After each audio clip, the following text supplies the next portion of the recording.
Jews are allowed to pray on the Temple Mount for the first time in 2 millennia. A county in Texas prints up emergency paper ballots for the presidential election, and archaeologists discover an inconvenient truth for the United Nations. It's SkyWatch TV for Thursday, October 27th, 2016. I'm Derek Gilbert. First up, the Pentagon gives in to political pressure. Told you earlier this week about the thousands of California National Guard troops who were being forced to repay enlistment bonuses they were given 10 years ago, bonuses in exchange for 6 more years of service. These bonuses were up to $15,000 on top of student loans and bonuses for officers, things like that, which, when you think about it, is really pretty cheap to get somebody to leave home and family for 6 years. Well, the Pentagon was chasing down these Guard troops for the money back because it turns out the California National Guard wasn't authorized to give out all those bonuses. But the money at stake here was small potatoes compared to the amount of money that's missing from the Department of Defense. The Pentagon can't account for $6.5 trillion, and they were chasing down these soldiers for a few tens of millions. Well, as of yesterday, Wednesday, Secretary of Defense Ash Carter told the Pentagon to stand down and leave the soldiers alone. No word as to whether those troops who've already repaid the Pentagon will get that money back. The state of Georgia is demanding that a pastor turn over his sermon notes and sermon transcripts. Dr. Eric Walsh is a Seventh-day Adventist lay minister. He's suing the Georgia Department of Public Health for religious discrimination. And Georgia's Attorney General Samuel Olens has asked attorneys representing Dr. Walsh for the sermons and sermon notes. Walsh had been hired by the Department of Public Health in Georgia as a regional health director, district health director, about 2 years ago. A week after he was hired, he was asked for copies of his sermons for review. So he complied, gave him the sermons, and 2 days later, they fired him. His attorney said that the government was curious about his positions on things like health and marriage and sexuality and other religions, science, creationism, things like that.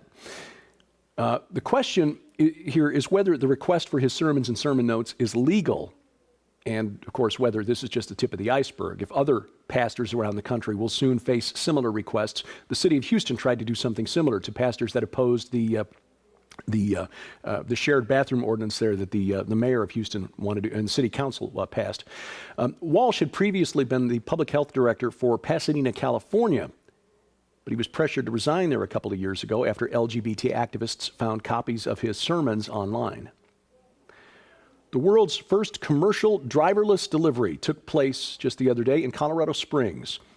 And I guess it's not a surprise that the delivery was a truckload of beer, about 45,000 cans of Bud. A driverless system called Otto, get it? Autopilot, guided the truck from Fort Collins to Colorado Springs, took care of the highway portion of it, 100 miles at highway speeds on autopilot. A human driver took over for the local portion in Colorado Springs.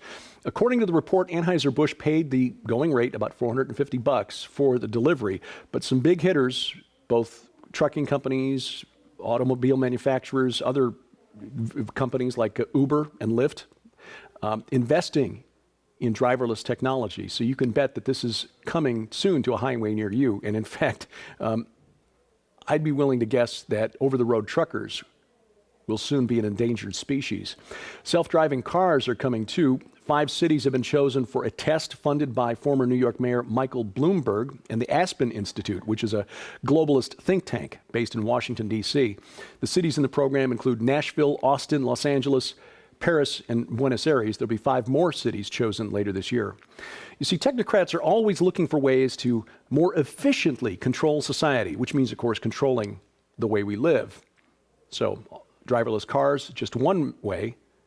Weaponized drones, another way, apparently. Discussions between Taser International, the company that invented the stun gun, and police departments around the country now taking place about creating a drone-mounted taser for police to use in crowd control. In the Middle East, the war of words continues to heat up. The foreign minister for Turkey says his country will invade Iraq if they feel threatened.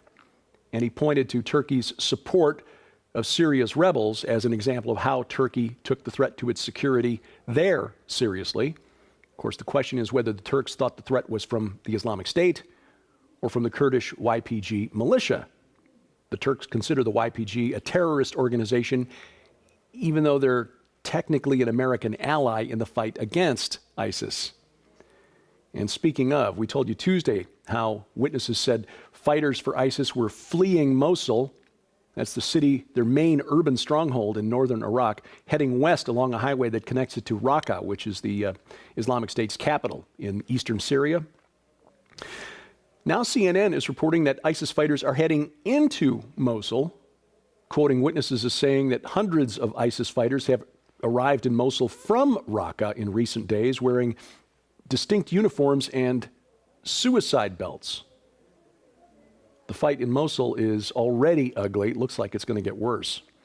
Secretary of Defense Ash Carter says that the battle for Raqqa, the Islamic State's capital, is in the planning stages, and that the attack on Raqqa will take place before the Battle of Mosul is over. One of the big issues, as with the fight for Mosul, is who gets to take part and who gets to pick up the pieces when it's all over. The Turks and the Arabs in Syria don't want the Kurds involved, even though they've been the most effective fighting force against ISIS so far. And there will be others who will want to carve out a piece of the pie for themselves. There are Turkmen in Syria, just like in Iraq, and Arabs and Sunnis and Shia, and a few Christians still left there, and Yazidis and so forth. Not to mention the Syrian government, who hasn't invited any of the nations in the US-led coalition into the country to liberate it from the Islamic State. So then, of course, we can't forget Russia and Iran, who have been invited by President Assad at Syria's request. As we said, it looks ugly, and it could get uglier, because this is just one more front in what appears to be a developing confrontation between NATO and Russia. NATO is pushing for its allies to contribute to a military buildup on Russia's border. This is the biggest since the end of the Cold War. The U.S. wants binding commitments from Europe to fill 4 battalions, about 4,000 troops altogether, to deploy to the Baltic states, Estonia, Latvia, and Lithuania, and Poland by early next year. And meanwhile, along the Black Sea, Romania, Bulgaria, and Turkey are expected to come up with a plan for more air and sea patrols to counter Russia's growing presence there. Here at home, a software glitch has led a county in Texas to print emergency paper ballots for the upcoming presidential election. Now, there have been a number of reports this week from Texas, mainly through social media, that electronic voting machines have been changing ballots. People would go in, want to vote straight Republican, and then find that Hillary Clinton's name had been checked in the presidential race. Well, the media has pretty much ignored it, and to be fair, it's impossible to verify some of these stories coming through Facebook and Twitter. Not everybody tells the truth online. However, Chambers County, Texas, issued an official press release this week stating that they've had problems with software provided by the vendor that services their electronic voting machines. And so, at the direction of the Secretary of State for Texas, they have printed up paper ballots so that people voting early will be able to actually vote for their desired candidates until the electronic machines are fixed. You know, history has a funny way of contradicting the beliefs of progressive social justice warriors. Facts are stubborn things. This applies to atheists too, but that's another story. Now, we told you earlier this week about the 2 votes taken by UNESCO, the United Nations Educational, Scientific, and Cultural Organization, declaring that Jerusalem and the Temple Mount are Muslim sites, no connection to the Jews or to Israel ever. Obviously, this is an effort on the part of social justice warriors to deny the right of the Jewish people to Israel as a homeland by rewriting history, denying any connection to the Jewish people. Well, the Israel Antiquities Authority released or produced another piece of inconvenient evidence Tuesday.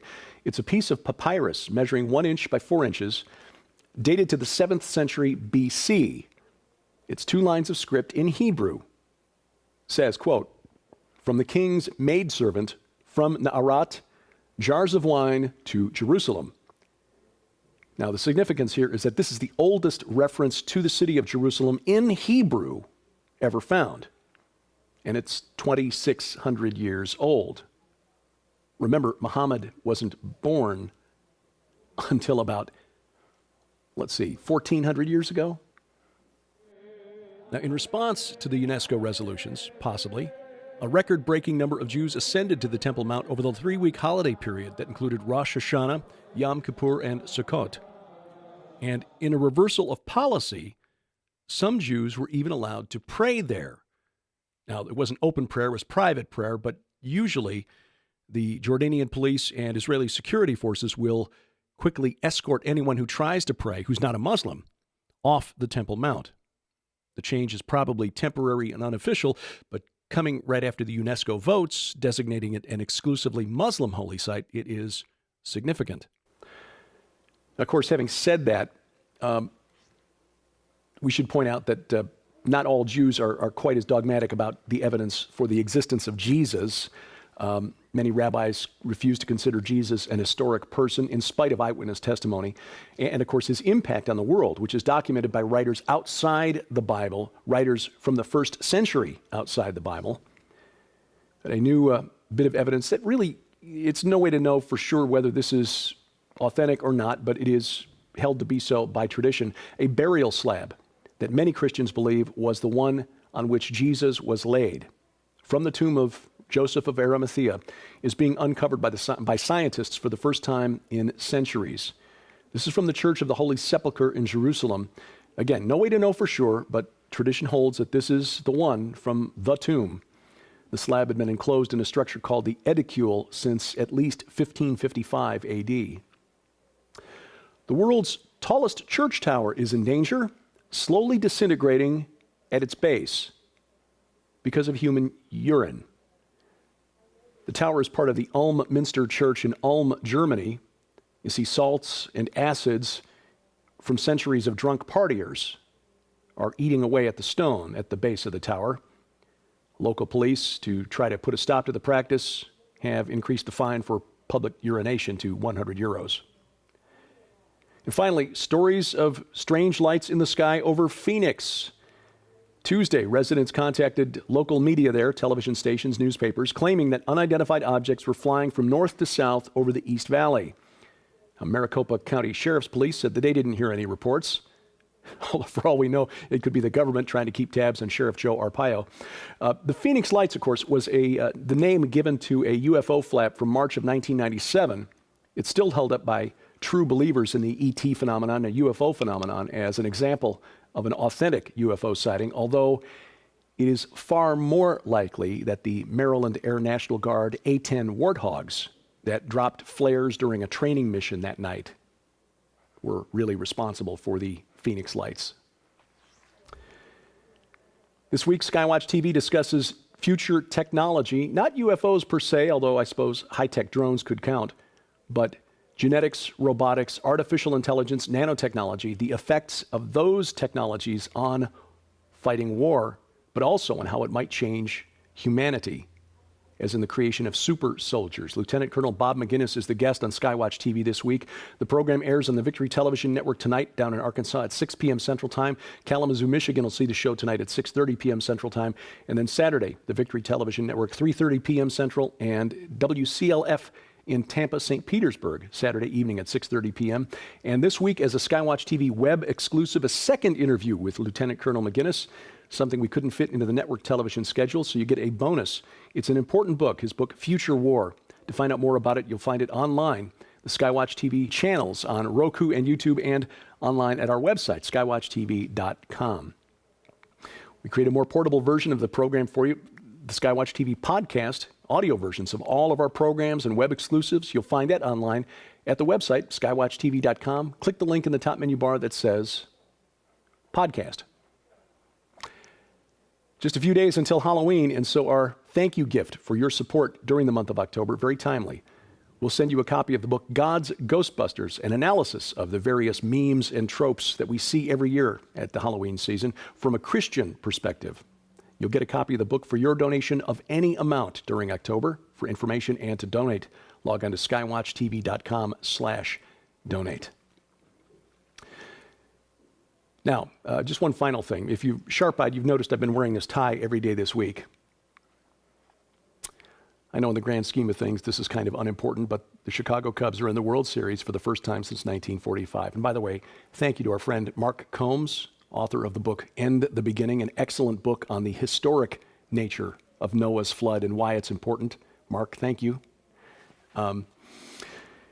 Wars and rumors of wars, pestilence, and the changing of humanity itself make the World Series kind of an unimportant thing, but for a kid like me from Chicago, most of us from Chicago, we don't remember the last time the Cubs were in the World Series. And the last time they won the World Series, my grandfathers were aged 8 and 3. They never saw a World Series winner in Chicago. Again, not an important thing. But for a kid who remembers growing up to Ernie Banks, Ron Santo, Billy Williams, Fergie Jenkins, Randy Hundley, Don Kessinger, Glenn Beckert, Jim Hickman, it's a special thing. So I hope you'll forgive me a few minutes of foolishness here as we close out this week, the broadcast today.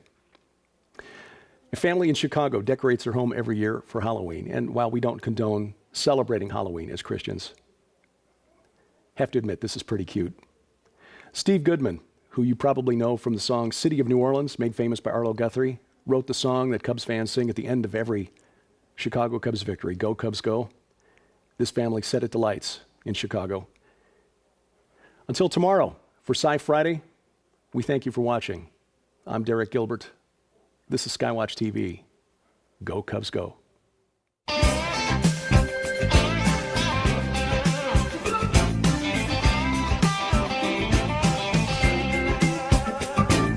Baseball season's underway.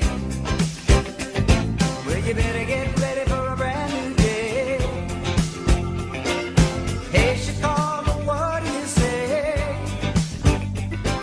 The Cubs are gonna win today. They're singing, Go Cubs Go! Go Cubs Go! Hey, Chicago, what do you say? The Cubs are gonna win today. Go Cubs Go! Go Cubs Go! Hey, Chicago, what do you say? The Cubs are gonna win today. They got the power, they got the speed to be the best in the National League. Well, this is the year and the Cubs are in. So come on down to Wrigley Field. We're singing now, Go Cubs Go! Go Cubs Go! Hey, Chicago, what do you say? The Cubs are gonna win today. Go Cubs Go! Go Cubs Go! Hey, Chicago, what do you say? The Cubs are gonna win today. Baseball time is here again. You can catch it all on WGN. So stamp your feet and clap your hands. Chicago Cubs got the greatest fans. SkyWatch TV can help you break through the barriers of space and time and get a valuable reference library at the same time. Here's what I mean. Maybe you weren't able to attend the Rocky Mountain International Prophecy Conference in July. That's a problem of space. Or maybe you were at the conference, but you had to choose. You could only watch one presentation at a time. No way to see all 53 presentations in real time. That's a problem of space and time. But thanks to modern digital technology, those barriers mean nothing. We can take you from your living room in the future to Colorado Springs in the past to watch all 53 presentations, many of which were recorded at the same time. And that's not even including more than 24 one-on-one interviews with all the speakers who were present. When you pre-purchase the complete DVD set from the Rocky Mountain International Prophecy Conference from SkyWatch TV, you'll get all 53 presentations recorded live, plus the 24 one-on-one interviews, and we will add the 5-volume Researcher's Library of Ancient Text. That alone is a $150 value. Your cost, $149.95 plus shipping and handling. This is a limited time offer. Your opportunity to travel from your living room in the future to Colorado Springs in the past and watch all 54 presentations from the Rocky Mountain International Prophecy Conference without ever leaving your comfy chair. Time and space, no problem for SkyWatch TV. Order now by calling 844-750-4985 or log on to skywatchtvstore.com.